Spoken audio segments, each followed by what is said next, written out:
Hello, everybody. Welcome back to episode 11 of the GOWEN Racing podcast here on YouTube, Spotify, and other things as well.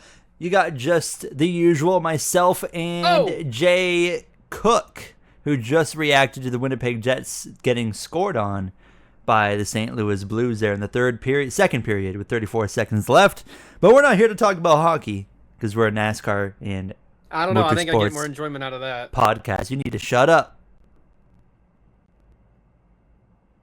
We're here to rant again, Mr. On. We're here to complain. Not about hockey. Fair, but I'm just saying we could talk about hockey and say good things. Well, Tampa lost. Our team's out. Say good things, but yeah.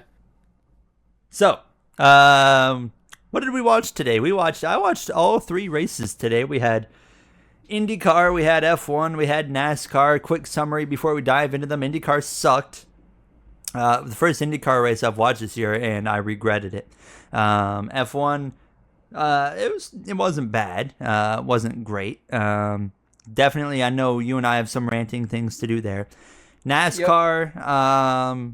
I was surprised by the number of people that said that was a really enjoyable race. But we'll dive into that. I was frustrated. I don't know how to feel about that race other than I was frustrated by it. I didn't think it was bad. Like, I didn't watch that race and be like, it wasn't like the last 4 weeks where I'm like, oh, that just sucked. But it was definitely I agree. It wasn't like completely boring, but it was kind of on the opposite scale of, okay, this is a bit too much now. We had, not McDowell too much happening of good things, but no, yeah. I mean, McDowell almost won the race on 40-lap old tires. Yeah. And I had one guy on Twitter was like, well, that's exciting. I'm like, no, that's a problem. Like, that's not exciting. If that was out of the blue, that never happens. Okay, but no, that's the norm with this car, and that's a problem that you can have that ability. And yeah, there were some other things that frustrated me, but like I said, actually, like, I didn't hate watching that race. I didn't think it was, I think it was oddly enough. Like, I'm not going to vote yes on the Jeff Gluck poll, that's for sure. But it was definitely like the best of the last 5 races, I feel like, that we've seen. So that's been nice. But we'll dive into more of our thoughts soon on that. Or do we want to start with NASCAR? Or do we want to go in order of what we saw today? You do whichever. I feel like most people are here for NASCAR, so we should probably talk about NASCAR. We could do that, yeah. So let's start with NASCAR. Or we make them wait, and that way we keep our listening minutes I think they'll just click off. That's fair. So let's talk about NASCAR to kick things off here. From Texas, yeah, I mean, interesting race would I would say be the kind of the accurate way to kind of describe today's race in Texas. It was certainly not necessarily, an incredible race, but it kind of felt like your normal Texas race. It wasn't great. And you want to go through trucks and Xfinity first, or do you not really want to touch on those? I don't really care. I don't know if you saw either of them. I saw some grass. There was some grass. We can touch on those after the main things. Okay. Yeah. So, there was a bump in turn 3, and once again, Jay, I felt like 2 years in a row that bump in turn 3 and 4 was about the only thing that actually, made the race what it was. Yeah, and I'm not going to sit here and be like, oh my God, that bump being there is the worst thing in the world, because tracks having characteristics are a good thing. I just feel like with this current car, it is a recipe for disaster, which is exactly what we got today. I would say you saw the bump cause issues in the Truck Series and the Xfinity Series. It did cause a few issues. But in the Cup Series, these cars are so low to the ground with how much they have to have them sucked down to the bottom of to the racetrack with the bottom of the car and the back of the car. It's if they travel over those bumps, it's just instant. We're going to spin out. We're going to crash. We're going to wreck. And I saw people saying, they're like, you can't tell me that these cars are easy to drive after today. Oh, and brother. They're like, today was proof that these cars are hard to drive. I was like, you're actually an idiot. And I was disappointed in the amount of tweets that I saw stating that. It's fully just the track that was the reason why the car was hard to drive, quote unquote, today. Drivers kept getting loose and wrecking and all that stuff because of the way the track is. The track is so one groove. If you get out of that groove, the car is just going to snap no matter what car you're driving. Uh, Especially with the way the Cup car is, and it's so grounded to the ground with the rear of the car. If you have the front of the car on the ground, you know, you can still travel over bumps and get upset and lose control of the car, but it's gonna more so just upset you and send you towards the wall like you just got really tight. When it's the back, it's just gonna break the rear wheels off the ground, and then you're just around, you're dead, you're gone. And that's what we saw happen so much during the race today. And it's just, yay, incidents are happening. Yay, new drivers are leading because the driver that was leading just wrecked because they couldn't pass a lap car without wrecking themselves. Yay. But like, oh, I want to rant about the car and the track. Texas is so bad, and the car makes it worse. Yeah, that's fair. Yeah, I mean, you mentioned Josh Berry was looking really good early on in that race, and had to, he moved up the racetrack to stay out of the dirty air of, I think it was Cody Ware, I believe, right? That was somebody was trying to lap. And by moving up to get clean air on his nose, he just, he gets wrecked by the bump. It's not like, to me, it's like saying the driver wrecked himself is unfair. They're getting wrecked by the bump in the track. Well, you even heard Josh Berry as well come over the radio afterwards, and he was like, I went there the lap before and drove across it just fine, and this time it wasn't fine. So whether that's because he drove it a tad bit different, or whether that's just the bump and it wrecking you is really random, and it's a whatever chance of you hitting it is going to cause a wreck. It's, maybe he just drove it a little bit different, didn't really realize it, and you got to drive it one certain way. Maybe even a few centimeters makes a difference. Yeah, a lot of tracks can be like that, and those minimal margins across the entirety of the sport, whether it be the car setup or the way the car is done for inspection, all that kind of stuff. Those little list of tiny margins can make a difference, and maybe that's why some of these guys did wreck. However, doesn't necessarily make it a good thing. It doesn't necessarily mean that the track has a cool characteristic to it that is really nice that it's there and all that kind of stuff. You normally want to have a track with characteristics that make it a bit hard to drive and can make your car a little bit tough to drive. Not, if I hit this bump, I'm in the wall and my day is done to drive. I agree. Yeah. It was but frustrating. I think that as well, I think it's more of a car thing too. Again, I think that the bump, it wasn't as big of a deal in trucks or Xfinity. So I think the reason why it was such a big deal in Cup is, again, the way the cars are set up, with the rear of the car being the one closest to the ground. So I think it's a bit of a track and car thing. And I mean, we're not going to see any changes. So they're gonna turn it into a super speedway, I heard. Yeah. Didn't you hear the rumor that one track is getting turned into one? Yes, but it was like heavily rumored to be Kansas, or no, that was confirmed. It wouldn't be. Oh, it was confirmed. Okay. Yeah. I forget what the wording was, but it made it sound like it was going to be not Texas, but I don't know. Let it be Texas. I feel like maybe I'm wrong on this, but I feel like as Texas has aged, it's become not as ass. I don't hate it as much as I used to. Because genuinely, I thought the trucks and Xfinity were pretty decent. They weren't great races. They weren't what Texas used to be. But it doesn't feel like Texas is as complete ass poo-poo dog shit as it used to be to me. But I agree. Maybe it's just complete recency bias. No, I think you're right. Like, I mean, it's passing is still difficult, but that's just, I don't even, like, it was difficult to pass there in the Gen 6. I think it's just, it seems, easier to pass than what it used to be. It's still not easy to pass. Well, it does seem like there is a genuine second lane, not so much in 1 and 2. 1 and 2, you can kind of move up, like we saw Logano towards the end of the race. As long as you don't hit the bump. Kind of made it work. In 3 and 4, it does feel like there is a genuine second lane. It's just that bump in the Cup Series is such a big issue that it's a risk to run it. Yeah, I mean, you saw guys do it, and sometimes they just back out, just try, afraid to hit that bump Yeah. and lose their car. But it's still But nothing like old Texas. no, of It is course still not. nothing like old Texas, and I wish we would go back to the old configuration. Whenever they need to repave that track again, which I'm hoping because of the Texas sun is kind of soon, it would be nice if we go back to the configuration that it used to be. The exact same configuration that it used to be is what I would like. I feel like Texas kind of was in a bad spot where they're like, okay, we want to repave, but we were also in when they did it, we were in the era of we were like everyone was hating the mile and a half racing, so they felt like they had to try Yeah. something different.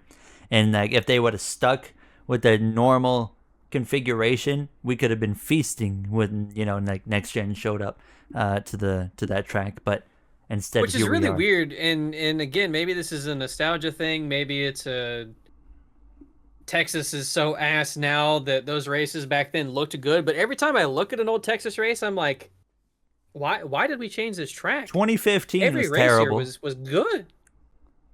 The fall race or was it 2015? I can't remember. Whatever one, But see, this is the one where probably- this is probably Keselowski a, led "Hey, I like haven't 300 gone-" laps, and he still lost that race. He lost to Jimmy Johnson in like the last 5 laps of the race. I just don't That remember which sounds one. like 2015. That one, it was really. I just remember it was Definitely like wasn't such a 2014. boring race, and then he lost right at the end. It was not like a fluke. Like the 48 just straight up ran him down and passed him. And I'm also saying this without having gone back to examine every single Texas race there was before the repave. It's just the few that I can think of off the top of my head. There was a lot that slapped at Texas, but there was, like any track, there's a lot that are good, there's a lot that are bad. So I don't know. It would be nice if we could go back to that configuration. If Texas is nearing a repave though, and that other super speedway rumor is a genuine true rumor, wouldn't surprise me if Texas gets that treatment. But I really, really NASCAR. If somehow, some way, you're one of the 10 people that listen to us each week on Spotify, hear me, hear me, hear me, please. I love New Atlanta. I promise you I do. Don't It's need another one. fantastic. I've been there almost every time. Every race I've gone has been fantastic. It's like the top 5, like 3 of those races I've been to are in the top 5 of my races I've ever been to.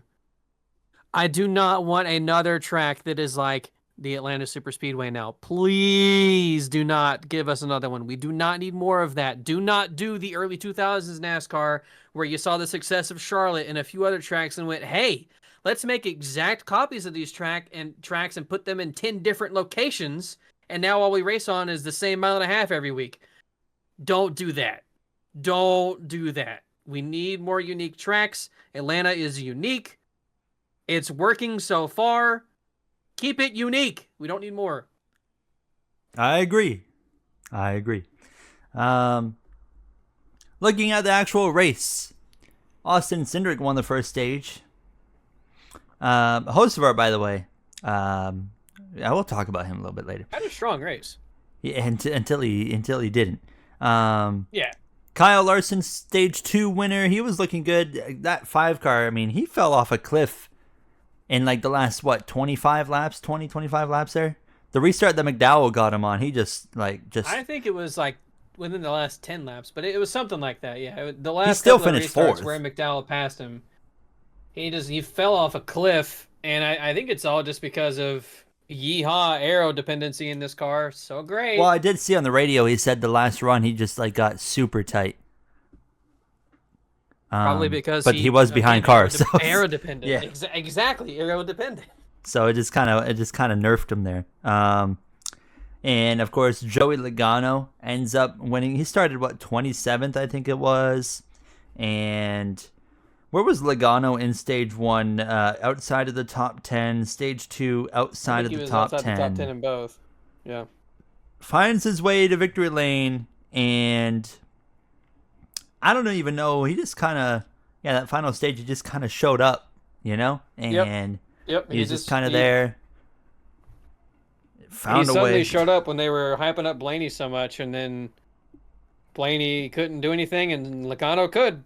And he just out of nowhere was the guy that won the race. I was concerned because we are getting. I'm reading Twitter like, oh, this is a good race, and these cars are hard to drive, blah blah blah. And then I'm watching like Michael McDowell with like 10 laps to go have a 8/10 of a second On 40 margin. lap old tires compared to everybody else. Yeah, Don't forget that he part. has like an 8/10 of a second margin on second place. He's got 4 fresh tires compared to his 2 sides that are fresh, and the 40 lap old tires on the left sides compared to everybody else. And I'm like, you can't tell me this is good. Like, that is a serious problem. Can we also not forget about the part earlier in the race? I believe it was either in stage 2 or stage 3 where William Byron's car was killed, and he got into the lead and was backing the entire top 10 up, but it took Kyle Larson like 2.5, 3 laps to pass him. And then he just dropped like a rock after. Yeah, and as soon as he got past, he was gone. It just shows you how powerful clean air and the dirty air of your car is on the other cars behind you. It just shows the power that has. And we haven't had this, like you and I have said now for several weeks, we haven't had this show up that much on the mile and a halves. But now this year we are, and it's starting to get real bad real fast. I think next week, with it being I don't consider Texas a normal mile and a half because just today proved the stupidity it. of the bumps and the way it's set up and all today that. Today proved that. Kansas is a typical mile and a half. I feel like we could see those kind of problems really. If they are problems, they will come in next week, and it's a day race. I mean, we saw them happen today, and the only reason the race got saved is because of the dumb stuff with Texas. So I think we are in for a real stinker next week at Kansas and maybe Charlotte too. Give me hope for Charlotte. The first year of this car, that race took 5 hours and 19 minutes or something like that. And it was like the best 5 hours ever. The best 5 hours. I was like, that was the best thing I've ever watched. One of the longest sporting events I have ever consumed in my life, and there was not a minute of it that I hated. It was so good. And we're going to go there in a couple of weeks, and it's going to be so ass. I don't know. Maybe, it's a night race. Eventually. So, it could be saved. That doesn't make the arrow on the car suddenly change. Yeah, I don't know. I feel like nighttime just kind of it fixes some issues. Nighttime is the right time. It's the right time. They should be racing under the lights. No, I do agree with that. We need more night races again. Kansas is in the middle of the day this time around. I think it was supposed to be day last year, and then it rained or something. So, I don't know what to expect there. Well, obviously I have an idea, and it might not be that good, but we could be proven wrong. I'm just looking at gladly be proven wrong. So would I. Up now for the expectations of it's going to be ass. We're about you know to have just assume the worst, so then you'll be impressed. That's and that way I won't be let down either. I fully believe though that our fears are going to be confirmed. If we have a bad race at Kansas and Charlotte, there's no hope left for the season. I agree. So Logano won over Chastain. Ryan Blaney ends up third. I was a bit afraid Chastain was going to do something crazy there in overtime because that might be like one of his only shots this year to actually win anything with that team. Shane Van Gisbergen, by the way, 22nd today. He kept out of the chaos. I saw him in the frame a lot in the chaos, but he always avoided the chaos, which is good to see. So happy to see him actually put together a pretty solid race there. Denny Hamlin had his engine failure. What about Bubba Wallace? That restart, that was a wild one when Bubba Wallace went crashing when he hit the outside wall. Logano turns him around. Logano couldn't really do anything there. He was kind of all over him already. So it just kind of is what it is on that one. Keselowski as well. His terrible season continues. He got 28th, and I'm looking at the playoff grid. He is still 32nd in the points. Yikes. Which is not surprising after getting wrecked. Absolutely not. I don't even remember. Was he in the one with Bubba? Oh, no, I don't think so. I think that was the one where Ty Dillon didn't use the brakes. I was going to ask you if that was the same one where Ty Dillon didn't use the brakes. I don't know. Ty Dillon finished 12th, by the way. Yeah. And he is also... there was not a whole lot of cars left at the end of that race. I saw on the final restart, I looked up, and the field looked like it was a field at the Clash at the Daytona Clash. Like it was not a lot of cars left. What else was there? Kyle Busch, 20th. He wrecked twice. That was heartbreaking when he's running third there. Yeah. And the bump gets him. Around he went, and then he got taken out in a wreck like 10 minutes later, and ends up 20th. How about Cole Custer? That's got to be a season best, 19th. Or did he might have done better in the 500 when he wiped out the field on the final lap. But, Ryan Preece and the Carson Hocevar crash. I mean, two cars that were putting pretty good. I mean, Preece, again, has proved us wrong again. I mean, bro showed up today and was running, top 10, no problem, having a good day after their penalty in Talladega. He got screwed because Hocevar, Gibbs, a few others, they pitted, and then I don't remember who brought out the caution. Someone brought out a yellow. Who was it? I don't remember who it was. Someone brought out a yellow, so all those guys, it was the yellow that started all the chaos. But I just don't remember what the heck happened. But it screwed all those guys anyways that had already pitted. And it was the one where Busher had a tire go down and the carcass came up on the track, right? No, that was like stage 2. That was stage 2? Yeah. That ended stage 2. I thought Hamlin's that was stage 1 ending. Into stage 2. That was stage 1? Yeah, that was first stage. Jeez, okay. Bro doesn't know. Not paying attention, huh? No, yeah, not at all, I guess. Something happened. I don't remember what it was. Either way, the caution came out, screwed those guys, going to the next restart, and like Hocevar just bulldozes over the 60 car and destroys his own car and ruins Priest's day. Typical Hocevar. I will give him like a slight benefit. We saw cars kind of wash up the track there all day. But like from a viewing perspective, to me, it didn't really look like he tried to back out there. It was more like, I'm just going to stay in it and hope the guy on my outside lifts, Yeah, I mean, he did say that he got loose or whatever it was that created the moment. But I do agree. It looked like that once he got loose, he didn't really back out of it very much. There was certainly looked like there was time to fix it, I do agree with that. So the Kyle Busch wreck was the one that set up that restart, by the way. Yes. But I was trying to remember the one that started all the chaos. That was before the Kyle Busch crash. Okay. I just don't remember. Isn't there? I thought the NASCAR app used to have some. That's what I'm going through right now. Timeline. Here we go. But it would have all been... I see is yellow flag, Cody Ware, free pass. Oh, that might have been the Jesse Love spin. Yes, out of turn 2. He was on the inside of SVG and wrecked himself into the inside wall in that 62 car. Didn't even know he was in the race until I saw him crash into the wall. So Logano, new winner, puts himself in the playoffs. He is 9th in the points. And how many new winners have we had now? Larson, Bell, Hamlin, Byron, Logano, Cinderberry. 7 different winners on the season after, 12 races. Looking at the playoff grid. Kind of hard to believe, Jay. 12 races in, and Ricky Stenhouse Jr. is still in the playoffs. Is it that hard to believe? Yeah. Okay. I wouldn't think it'd be that hard to believe, but, I guess fair enough if you think so. You know who's not in the playoffs? Kyle Busch. He's first one out by 12. Hocevar is he was the first one in, out. or the last one in. Not anymore. Before this race. Not anymore, yeah. Michael McDowell, 26 points out. He would have been in.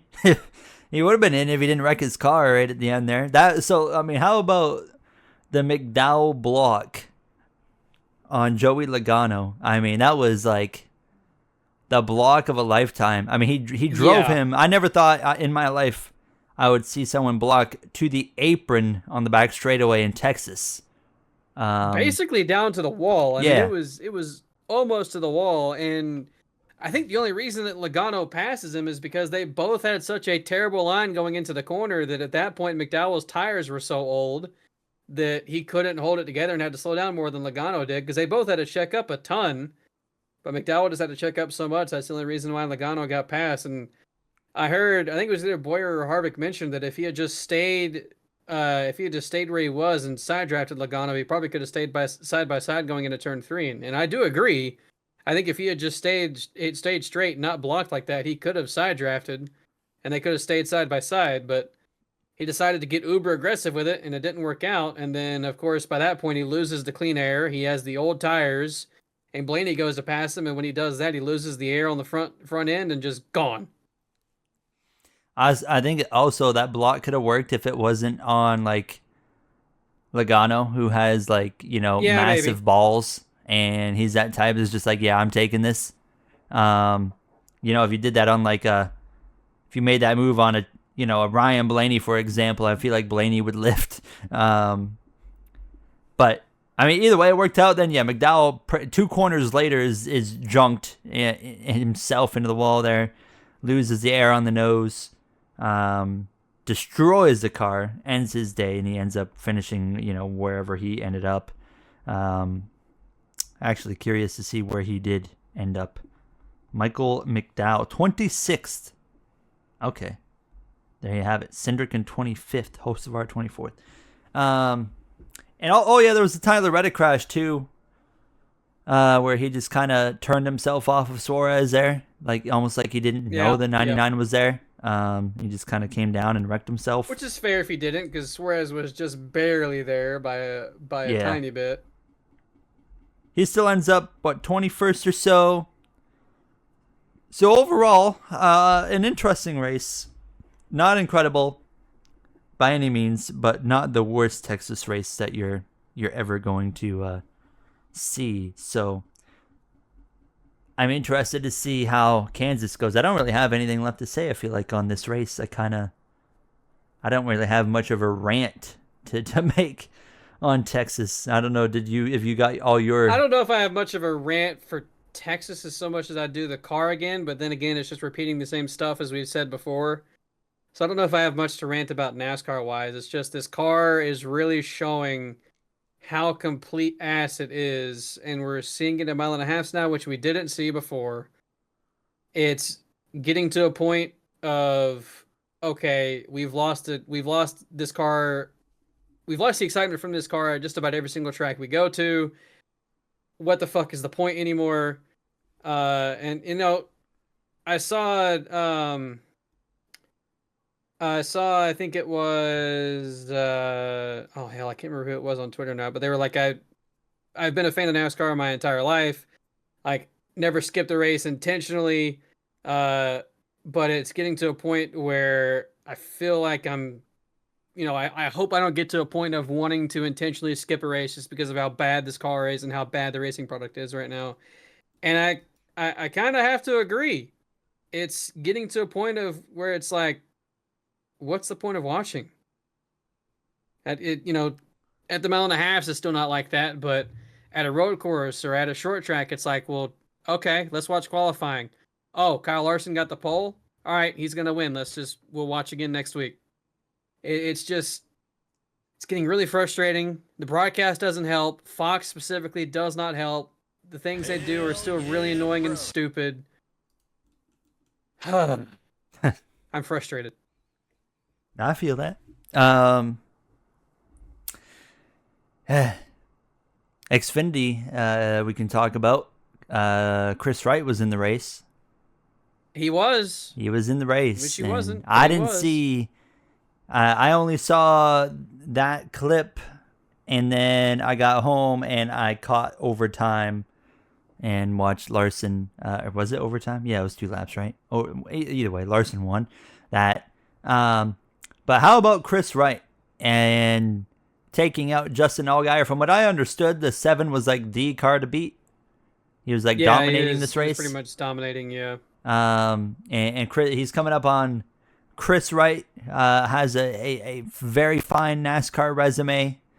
Of if finishing 34th, 35th, and Bro, I mean, I don't know how many lane changes you can make in one corner. Yeah, yeah. I'm like, I saw a tweet today saying, like, say what you want about Chris Wright, but it was like, I think this one was actually on Allgaier. Yeah, And I'm like, that's did you not see that guy really change dumb. lanes 3 or 4 times in one corner? He was on the high side, back down low, back on the high side again, back down low, then finally back to the high side. And if you're just an Allgaier, like, where the fuck do I go? Yeah, you don't know It's where he's just gonna put his car. really stupid. I mean, like, I just don't understand how you can have a NASCAR racing license, you know, racing like that. Like that's something like after the race you should be gone. Um I agree. Suspension or like the right to race in our series is like revoked because that is like that is not a mistake you can make on a professional level. And I mean, we've seen Chris Wright is just not good.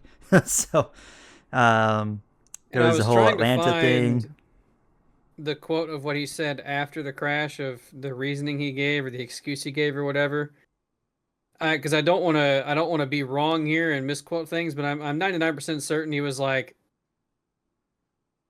I was doing everything I could to be out of the way. I'm not really sure what else you wanted me to do. I'm pretty sure is kind of what he said. I could be completely wrong though, and making that up in my head as a narrative against him. But yeah, that was he's done a lot of stupid things, and that's up there for sure. But yeah, Larson ends up winning, and I can't really speak on it because I didn't really get to see any of the race. Trucks as well. I didn't see a lap of that. I did see that one crash with the 17 in the grass and like took one heck of a hit after Yeah.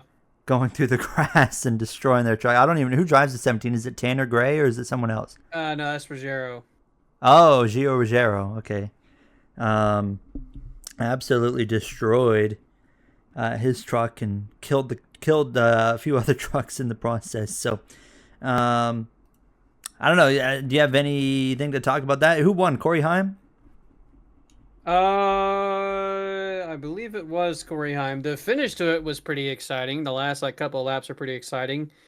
I was barely paying attention to it. I was back and forth on it, but I just know the controversy going around on Twitter about the about one of the late race cautions where it was three wide for the lead between Raja Karuth, Oh, I I believe saw the Corey picture. Haim, and somebody else, which I cannot recall. But basically, Fox did the thing where they misinformed the audience, and so it pissed people off, and they went to Twitter and they're blaming NASCAR. The drivers are blaming NASCAR when you really should be blaming Fox because Fox is stupid.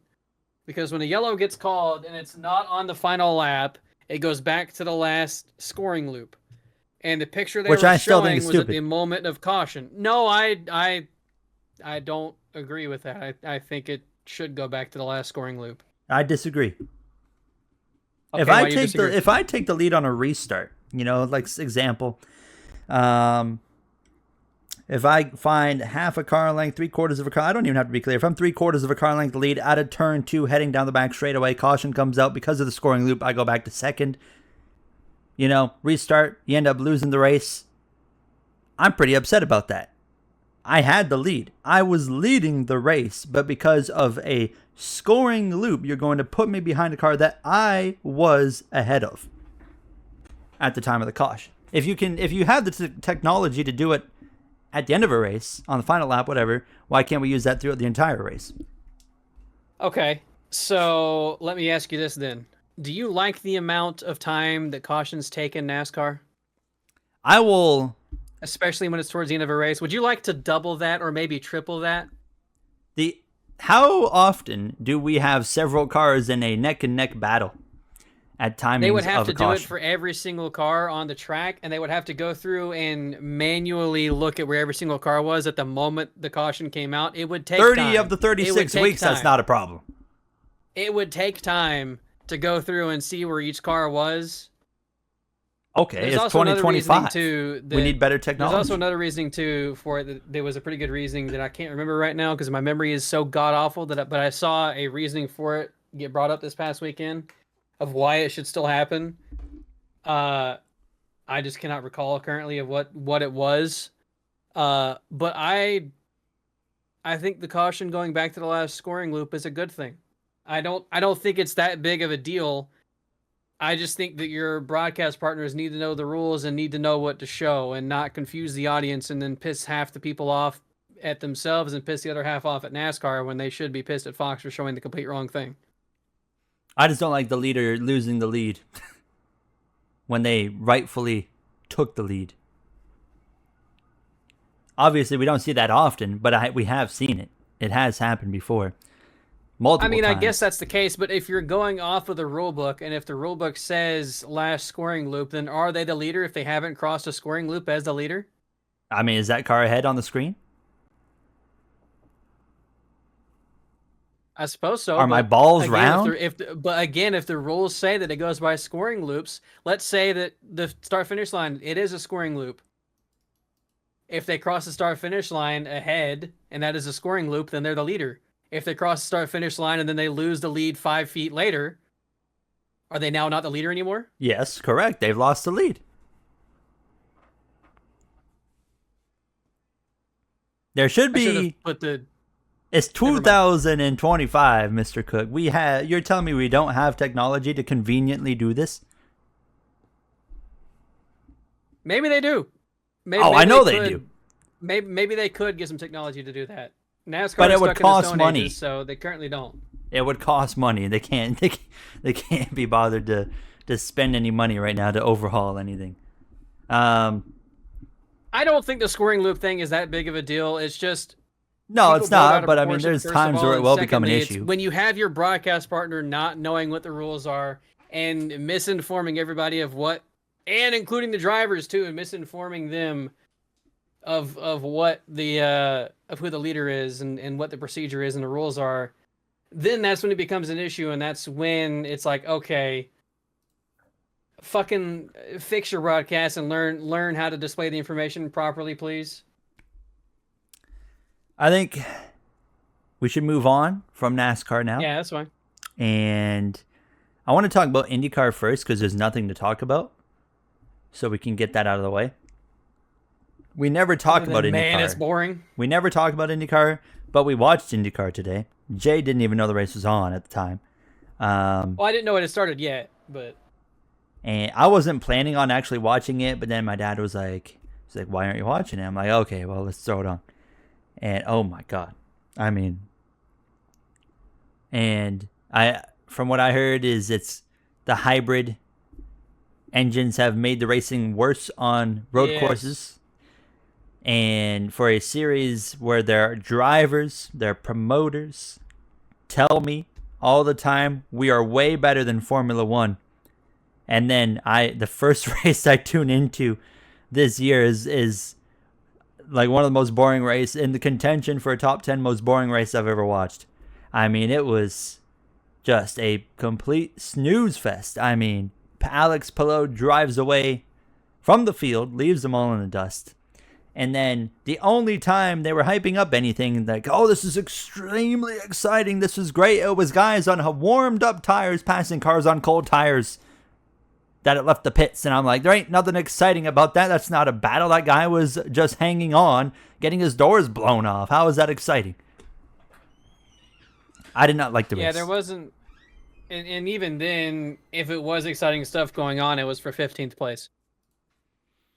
Which, you could then be like, well, you only care about who wins the race. Yeah, I kind of do, because that's kind of the point of the racing is to win. And, Palou, there is no denying that Palou is the best driver in the IndyCar series currently, and hybrid engine or not, he probably shows up and dominates that race. But I bet you it's not by 17 seconds or whatever the heck it was by the end of the race. The hybrid engines have significantly changed IndyCar racing since they came in. It was an immediate downgrade, and it's been that way ever since, and it's just been real bad everywhere, real bad. But road courses specifically. and it's super boring. They need a new car real bad. They've got to get rid of this 13-year-old car now, I think. 13, 14, 12, something like that. It's just outdated, and it's gotten to the point of now where it's bad, and the hybrid engines have made it worse. So it sucks to see IndyCar suffer with the racing product. They were on such an uphill climb. Then Penske took over. They kind of had the uphill climb still going, and now it's been on a big time downward trend recently with the racing product, with the schedule. Uh, it's just IndyCar has went from, man, this stuff's so good, to, dear God, why do I even watch this? This is a joke. Oh, we're racing at some private racing club again this week. Woo! Let's get excited about that. IndyCar has also gone downhill, and they're in the gutter right now, I think. I'm interested to see the TV ratings on this one. I think there was a graphic as well early in the race, and it was like the only full course yellow this year was the first lap of the season opener. They've also, like, yes, that's bad, but I remember before the IndyCar season started, it was like every other commercial on Fox was a commercial for IndyCar. And I haven't seen a whole lot of IndyCar commercials lately during the NASCAR races, and even then, it is May now. Why are we not It's Indy every 2 500 seconds month. being like Indy 500 is the end of this month? It is May. Why are we not promoting the absolute dog shit out of that race? So I'm also really curious to see how that race is going to do in the ratings as well. Like that's the one that I'm really curious about is how the Indy 500 does. I'm sure they'll probably start to really promote it after the Indy Road Race or something. But yeah, it'd be I mean, interesting. if they're waiting to promote it till after the Indy Road Race, that's, I think, a week or two until the Indy 500. That's way too fucking late to start doing it at that point. But fair point. We'll see. Either way, the race sucked. And they go to Indy Road Course next before the whole push for the 500. So that's really all we got on IndyCar. Race boring. Yep. See you next time. Formula One. We watched the Miami Grand Prix this weekend today, and I knew it was going to be interesting right off the bat for the start because you had Verstappen, Norris, front row. So I knew that was going to be spicy immediately, and it was definitely. With It kind of feels like it's a reverse situation of of Max and Lewis, where like Max would always lose his mind near Lewis, and Lewis would always kind of lose his mind near Max. Feels like now it's Lando loses his mind near Max. And Max doesn't really lose his mind that much. He just kind of drives like Verstappen. But Lando, when he gets near him, it's just like, okay, here goes something stupid.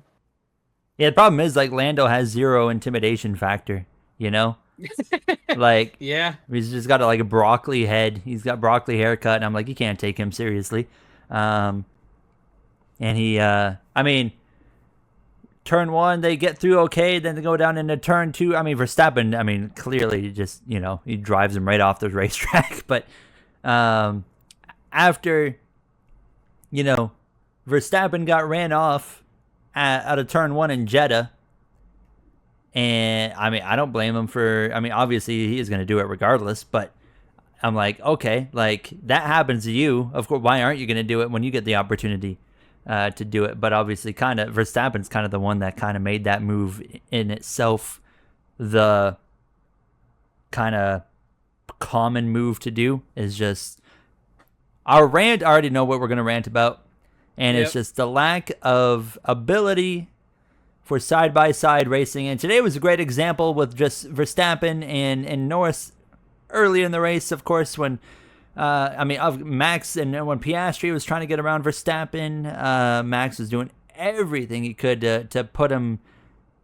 He was trying to make Piastri go the long way around, and then Piastri would get to the outside, and then he'd just kind of run him off the road.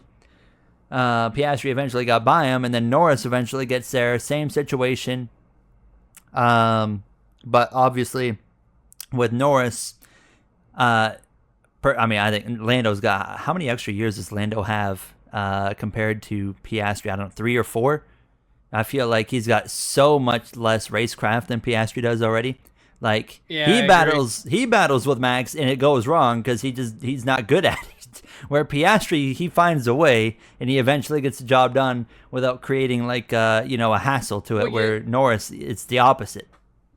you hear Lando every time he talks about Max. He's like, "Well, you know what you're gonna get from Max, and it's just You Max, and do. he just races like this, and just all this stuff." Which you hear him say that, and you know in his mind that's what he thinks. Then is when he goes to race Max, he's immediately thinking, "Well, Max is just gonna run me off the track. He's just gonna do something stupid."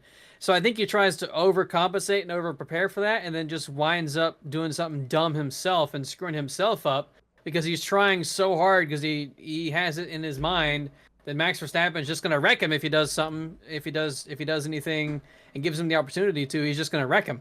So I think Lando just overcompensates and then makes a mistake himself. I agree.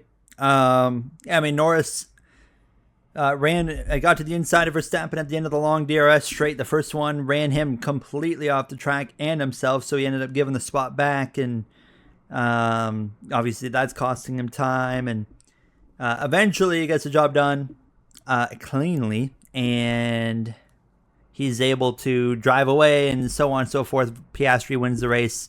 Norris second.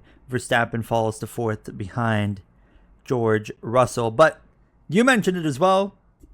You saw, was it Leclerc on, I think it was Sainz? With, or was it Albon? Yes, It was Albon or Sainz. Where, it's like these guys, they don't even try to pass you the right way. They go up the inside, and it felt like before it was just kind of a few guys. It was Verstappen, it would do it, Norris. Now it's like everybody's doing it, where it's just like, okay, I'm going up the inside. It's the way to pass. I'm going to run you off the racetrack. It's my corner. It's my corner. And the FIA and the commentators have both made it very clear that's the way they want you to race. I cannot believe every time I hear Martin Brundle talk about it, and he is like in favor of them driving the drivers off the track, and he's like, well, that's his corner, so he has the right to race it how he wants to. Every time I hear Brundle say that, it blows my mind because I never thought I would hear Martin Brundle in support of the way the racing is now.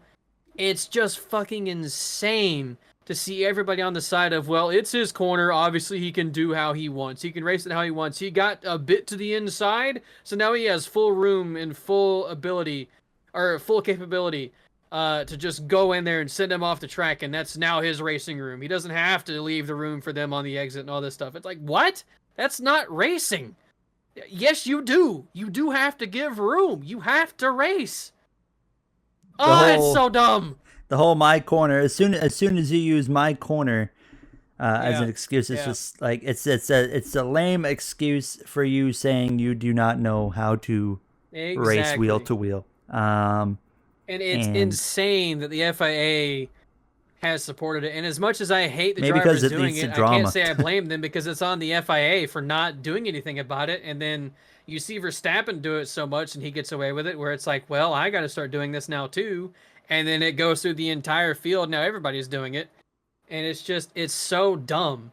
It's so dumb.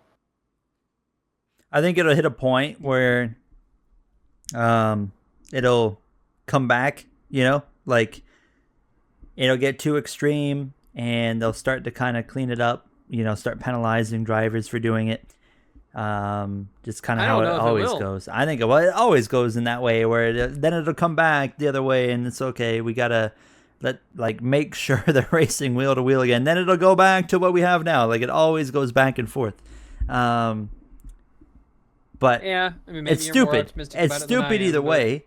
And it's like Max Verstappen's an incredible talent. A lot of fans think he's like the worst thing in the world, but you're just an idiot to deny that he's probably the best or one of the best drivers on earth. But it's frustrating to see someone of his talent level also race like that. It's like, you don't have to race like that, man. You can race these guys. You're better than probably talent-wise, you are better than the entire grid. I understand your car is not as good as them right now, but you can still race. I agree with you, but I at the same time, I can't say I'm that surprised because first of all, that's the way Verstappen's always been. But second of all, Schumacher was that way. Schumacher, a seven-time champion, He was was very hated extremely in his aggressive. time. He did some really stupid things, like really, really dumb things. Hamilton, not so much, but he has been shown to, when he gets pushed, he will push back and do the dumb things back, i.e. Rosberg and the Verstappen battle in 2021. He'll get dumb back. He'll get dumb right back and super aggressive right back as well. So I agree with what you're saying, but it's also just the nature of a race car driver, and it's the nature of the really good ones to know they can be super aggressive and just intimidate their opponents out of the way, and if they don't, they'll just wreck them out of the way. It's really annoying that that's translated to the entire grid now, and the entire grid has lost its way of knowing how to race side by side. And even Alonso, I don't know if you saw the moment from the sprint yesterday, but With Lawson? Alonso, Or something else? I thought it was Behrman. No, it was Lawson. You're right. I don't The know one why I where he thought it got was wrecked? Behrman. Yeah, Yeah, okay, yeah. or he just sends it up the inside on I don't like Lawson. Lawson, but I'm like, what do you want him to do And there? then, yeah, sends him off the track and then pinches Lawson off the track. And Lawson rightfully doesn't back out of it. He's like, I'm here to race. I'm going to race you. And then Alonso comes over and pinches himself and then gets wrecked. And in that moment, I'm like, did they both do something stupid? Yeah. Should Logano? Should Alonso have gotten wrecked there? Yeah, because he did something stupid and paid the price for it, and I don't feel bad for him at all. That's not Lawson's fault. That's Alonso's fault. He wrecked himself by being stupid and trying to do this whole, well, this is my corner now, I'm just going to shove you off the track. And Lawson rightfully was like, no, fuck that. You're giving me room. And when he didn't, he got himself wrecked. I think that's the thing right Rightfully now so. is the stewards obviously aren't they're saying, yeah, your corner, have at it. So I feel like the only way right now, like we might get change if they don't crack down on it, is drivers having the balls to stay in it and say, hey, if you're gonna force me off the track, you're coming with me. Yeah, exactly. They need to be penalized you're for gonna race it. me, and if you don't, we're either gonna both wind up wrecked, or you're gonna be wrecked. I think, yeah, I mean that might be the driving force for change. Yeah, I mean, I don't like Lawson, but I watched that and I was like, I don't really see anything he did wrong there. I was like, he got ran off the racetrack and he stayed in it as he should have. And was like, I'm not giving up the spot. I'm gonna continue to race you. And Alonso came over and acted like he wasn't there anymore and got himself wrecked. Womp womp, dumbass. And speaking of Did Alonso, yourself. Bro has fallen off. I mean, yeah, I think we have hit the Alonso fall off, but I mean, he wrecked himself today all on his own, just self-spun himself. Yeah. And I'm like, man, and Stroll's been like actually beating him all year. So I'm like, I feel like we've finally hit the Alonso's old and falling off point. It's time to retire, old man. It's time to get at that point, which he's like, what, 44, right? 43, 44. Like oh, Winnipeg just scored. Oh, it's the game now, baby. Oh. They got time. How about that? Minute 55 left in that game, but yeah, I mean, Alonso's old. He's getting up there and seems to be kind of falling off. But yeah, I mean, back on that, it was nice to see. Like, we need more people like Lawson to just stay in it and say, hey, if you're gonna do this, like you're gonna face the consequence for your lack of wheel to wheel. So it was nice to kind of see that. And yeah, that's probably one of the other biggest things as well, is not only have the drivers allowed themselves to start doing it, but when they have it, when somebody races them like that, they've then just been like, okay, I give up. It's your position now. They haven't raced them back, and I think that's why, part of the reason why, that and the FIA not penalizing it, it's part of the reason why it's become the norm, because we're not seeing drivers stay aggressive with it. They're just like, oh, you pushed me off the track? Oh, you can have the spot now. Go ahead. Go ahead, have your position. It's fine. I don't care. Go ahead. Yeah, see you later. They get more mad about the teams telling them to swap spots than they do the person trying to race them and pushing them off the track. Yeah. Lewis Hamilton. He ended up, 8th behind Leclerc. And did you see the Carlos Sainz dive bomb in the final turn? Yes. What was bro doing? That was very, very, very. What's the word I'm looking for? I can't even think of the word I'm looking for now. But that was ambitious. Ambitious. He drove in there. It's just like, I'm taking it. He did not get it. That felt like another moment of that's my corner. I'm to the inside. It's my corner now, bud. I am there. to your rear wing. This is officially my corner. Oh, Winnipeg is all over. Oh! I thought I saw the puck cross. Nope, they're all good. It might have crossed the line. Let's make this podcast go for another minute and a half to 2 minutes to commentate this final minute of this game. That puck came loose, and I swear it crossed the line. Unless they blew it dead, because obviously we don't have sound on, but... No, it looks okay. Right? It's close. Here... they didn't show it. I'm telling you, it was loose. I watched it cross the line. I don't know. It right looks there. like it, it's loose. Right there. Right there. Yeah, it's on the line, but I mean... It's on... Yeah, you're right, though. It is on the line. Yeah, no, it's not over. Right there. Oh, I got so yeah, no, close. That's good. He's fine. NHL, you know what? Do we have anything else to talk about? I feel like we kind of got our feelings. Are they reviewing that? What is there to review? But it won't be a goal. There's no way. It wasn't even close. 20-second review. We had our race picks. Oh yeah, I guess our race picks. Yeah. And oh wow, I almost ended up getting Texas right, surprisingly. So. Who did you even pick? Oh. I picked Chastain. I picked Ross Chastain. Protest Red Bull's rejected. Russell protest outcome confirmed. Oh, okay. Yeah, I got rejected. What were they protesting? I don't know, actually. Something about Russell, obviously, but I have no idea what it was. Yeah. So I picked Chastain, who finished second. You picked Kyle Larson, who finished fourth.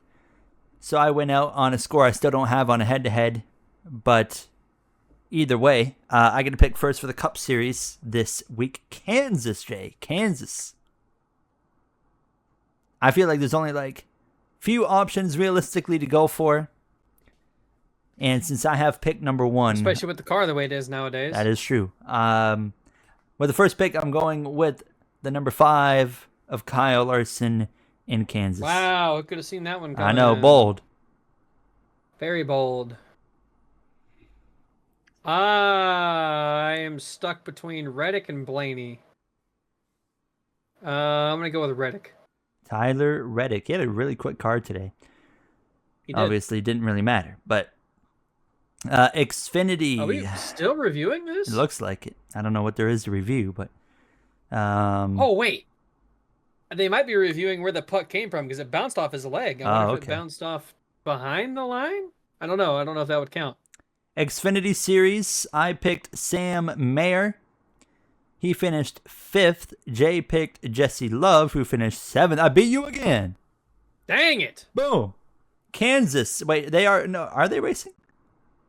No, they're off. Oh. They're off for the next 2 weeks. Till Charlotte. So we don't have any Xfinity to do. What about trucks? Are trucks racing? We do have trucks. Okay, look at that. Trucks. Okay, they're doing the face-off now. Truck Series. Oh, they are all over the net right now. Oh, they are throwing everything they got outside of the zone. Rip. I picked Ty Majeski. Jay picked Lane Riggs. Looking at the finishing order, I actually don't know. Ty Majeski was 10th, and Lane Riggs. Where did Lane Riggs end up? 28th. Yeah, I think he wrecked. So I beat you on there. I beat you in all 3. Well, heck, you're clean swept.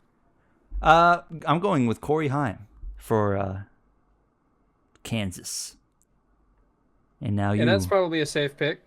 I should have chosen them. I went with the safe picks for both. But... You did. I'm gonna go with. Let me check the points real quick. Hold on.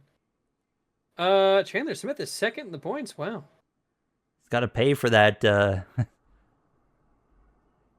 The child support.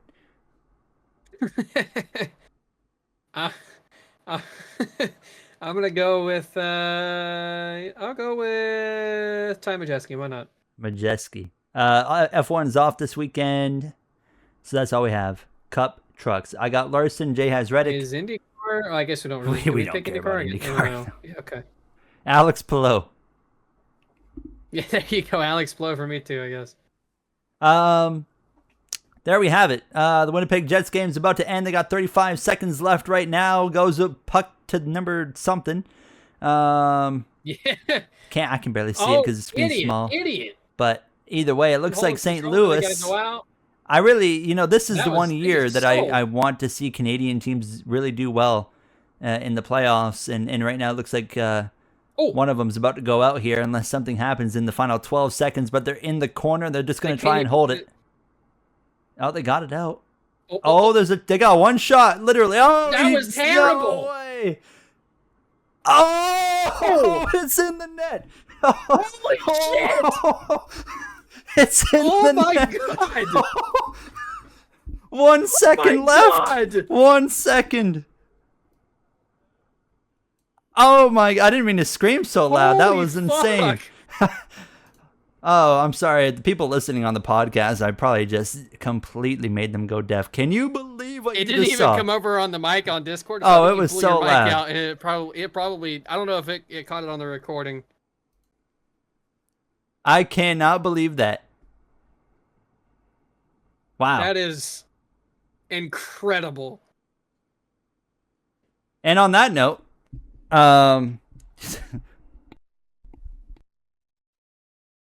wow. Tipped right in. Yeah, what an ending there. Okay. That's a good note to end the podcast on. So, we'll see how that game ends up between St. Louis and Winnipeg. Overtime, Game 7. They tie it up with 1 point. What was it, 1.7 on the board? 1.6, I think. 1 point. That's insane. Yeah, we'll be back next week, episode 12, following Kansas. And do you have any final thoughts? Nothing really. No, I think I'm all good. All right, there we go. We'll see you guys next week. Thank you for listening as usual. Spotify, YouTube, whatever you listen on. We will see you all next week following Kansas. Thank you for listening, watching, whatever you do, and have yourselves a great day.